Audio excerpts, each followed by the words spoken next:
मैं जो समझता हूँ ना, हमें इंडिया का हिस्सा बन जाना चाहिए। मेहरबानी।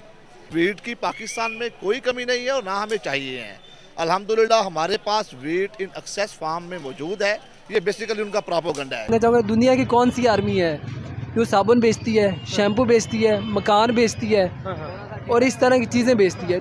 आरएसएस पाकिस्तान को गेहूं देने के लिए तैयार है, गंजम देने के लिए तैयार है, तो क्या पाकिस्तान लेगा? नहीं। यहाँ फिर से ईगो सामने आती है। जो कश्मीर कश्मीर किया जाता है, शायद उसमें जो है वो आम सिटीजन का कोई लेना देना नहीं है और वो बेचारे भूखे हैं और वो बेचारे जो हैं वो रोटी को तरस रहे हैं, परेशान है, इकोनॉमी भी खराब है और साथ ही साथ खाने पीने के भी लाले पड़े हुए हैं। आरएसएस तो हमारे यहाँ बहुत ऐसा समझा जाता है कि हर कोई अगर बुरा है तो आरएसएस में जरूर होगा, आरएसएस। बिल्कुल।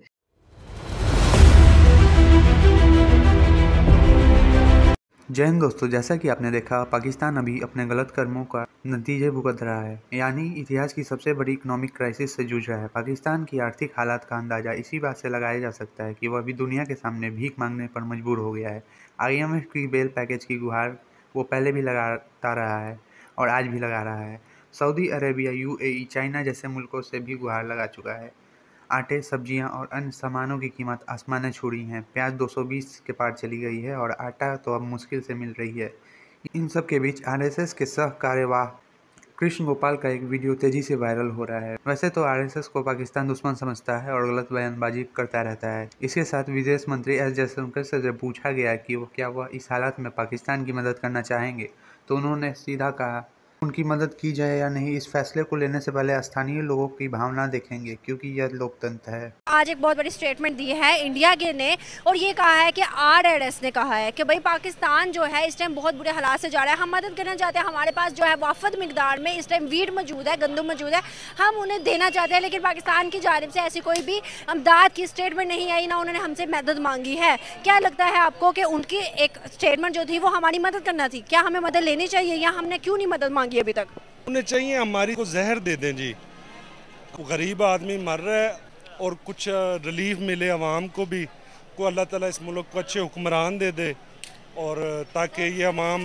वो तो आपका ओपिनियन हो गया ना कि आपका अंदर का गुस्सा था वो आपने निकाल दिया, लेकिन सवाल मेन ये है, क्या हमें उनकी ऑफर को कबूल करना चाहिए, हमें उनसे मदद लेनी चाहिए? आपको भी पता है इंडिया एक ऐसा मुल्क है जिसको हम अपना ज़ाती दुश्मन मानते हैं, क्या हमें उनसे मदद लेनी चाहिए?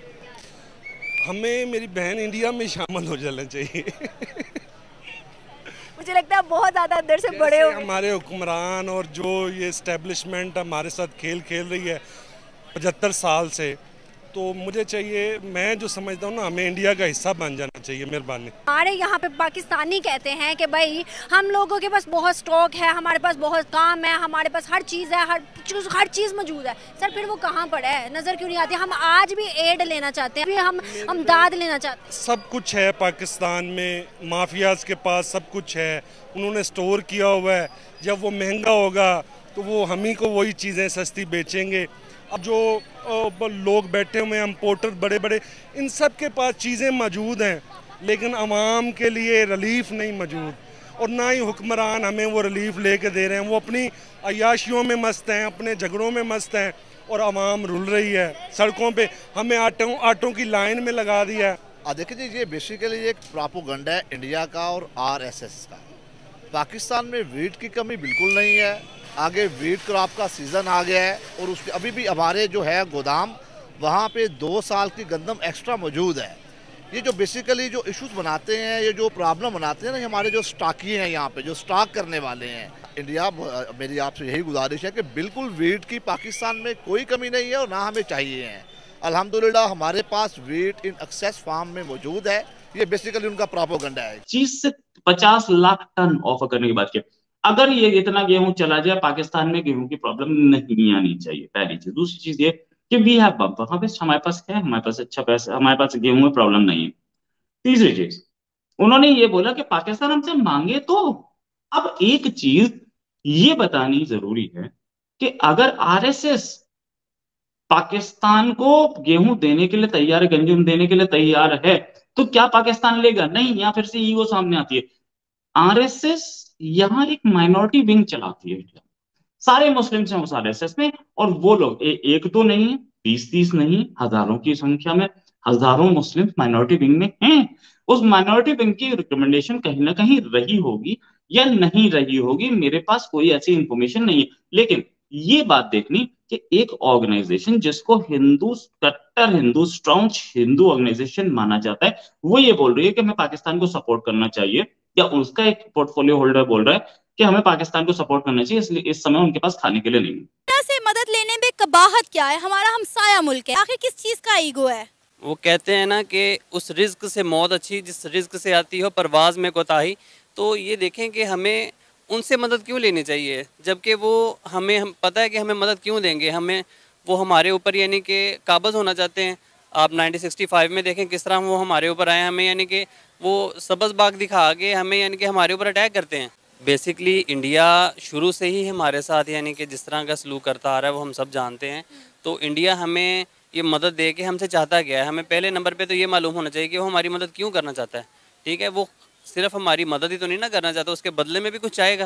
वो क्या चाहेगा? तो ये वही मैं कह रहा हूँ कि इंडिया यही चाहेगा कि पाकिस्तान किसी ना किसी तरीके से उनके यानी कहने पे आ जाए। जिस तरह हम यही बात मशहूर है कि अमेरिका के हम कहने पे चलते हैं, तो इंडिया के साथ भी ऐसे सलूक होगा कि वो भी हम उसके कहने पे भी चलेंगे। ज़ाहिरी बात है, जब हम किसी से कोई चीज़ ले लेते हैं, हम उसके एहसान के नीचे आ जाते हैं, तो हमें उसका बदला भी कुछ ना कुछ देना पड़ता है। तो वो हम बदला क्या देंगे? वो बदला हम अपनी जानों की सूरत में देंगे। ठीक है, उनकी तरफ से हमारी पास आप देखें कि पिछले दिनों में वो कलभूषण वाला भी आपने सुना होगा, फिर वो जो वो उनका हमने त्यारा पकड़ा था, फिर उसमें से उनका एक वो फौजी पकड़ा है हमने। तो वो इसी तरीके से हमारे मुल्क में दाखिल होंगे, फिर हम पे यानी कि अटैक करेंगे। ठीक है, ड्रोन हमले हम पे करवाएंगे, करेंगे, दहशतगर्दी बढ़ाएंगे, यही करेंगे यहाँ, यानी वो हमारा मुल्क तोड़ना चाहेंगे ना। उन्होंने अपनी गवर्नमेंट से कहा है कि जी भारत को पाकिस्तान की मदद करनी चाहिए। बहुत शुक्रिया सर। मैं पाकिस्तान की तरफ से, पूरी कौम की तरफ से वैसे तो होना चाहिए, लेकिन मुझे नहीं पता कि हमारी कौम क्या कहेगी और गवर्नमेंट और इस्टेब्लिशमेंट क्या कहेगी, लेकिन कम से कम मैं अपनी तरफ से ज़रूर आपका शुक्रिया अदा करती हूँ कि आपने जो है पाकिस्तान के लोगों का सोचा और आवाज़ उठाई और पाकिस्तान के लोगों के लिए आपने बात की कि उनको भी रोटी मिले। ये न्यूज़ आज बहुत चल रही है और जैसे हमारे यहाँ कहा जाता है कि जी ठीक है, कोई स्टेप किसी ने अगर लेना है वो तो बाद में लेना है, लेकिन उन्होंने इतना सोचा, वही एक बहुत बड़ी बात है कि पाकिस्तान के साथ कितनी ज्यादा मतलब एक तरह की टेंशन रही है हिंदुस्तान की, कई तरह के एलिगेशन हिंदुस्तान की तरफ से आई, कई तरह के नाराजगियां पाकिस्तान ने दिखाई, लेकिन उसके बाद भी अगर वो भी आरएसएस, मतलब आरएसएस तो हमारे यहाँ बहुत ऐसा समझा जाता है कि हर कोई अगर बुरा है तो आरएसएस में जरूर होगा, आरएसएस तो वो हमने अपने तौर पे एक बना रखा है अपने दिमाग में। तो उनकी तरफ से ये बात की गई और बहुत मुझे खुशी हुई, बहुत अच्छा लगा, बहुत इंसानियत नजर आई, क्योंकि जाहिर है जो आम लोग यहाँ पर रहते हैं, जिनके पास बेचारों के पास आटा नहीं है, रोटी नहीं खा पा रहे, परेशान है, तो उनके लिए तो मेरे ख्याल है ये एक बहुत अच्छी खबर है। अब देखते हैं कि पाकिस्तानी गवर्नमेंट इसके ऊपर क्या रिएक्ट करती है। वैसे हम तो इतने ढीठ लोग हैं ना फखर कि हम सारी दुनिया से भीख मांगेंगे लेकिन भारत की तरफ नहीं जाएंगे। हम कहेंगे नहीं जी नहीं, भारत तो हमारा दुश्मन है, और वैसे भी अगर हमने भारत से ले लिया कुछ तो फिर जब हालात सही हो जाएंगे उसके बाद हम जो है वो डिफेंस बजट कैसे बढ़ेगा, क्योंकि भारत तो हमें मदद कर चुका होगा, हमारा दोस्त ना सही लेकिन फिर भी दुश्मन नहीं रह गया होगा। कि बाद में ये पाकिस्तानी पब्लिक को चूरन नहीं चटा सकते कि जी भारत हमारा दुश्मन है और हमारे ऊपर हमला करने वाला है। वैसे अगर ये कुछ करे ना करे, पब्लिक को अभी भी काफी कुछ समझ आ गई है मेरे ख्याल से।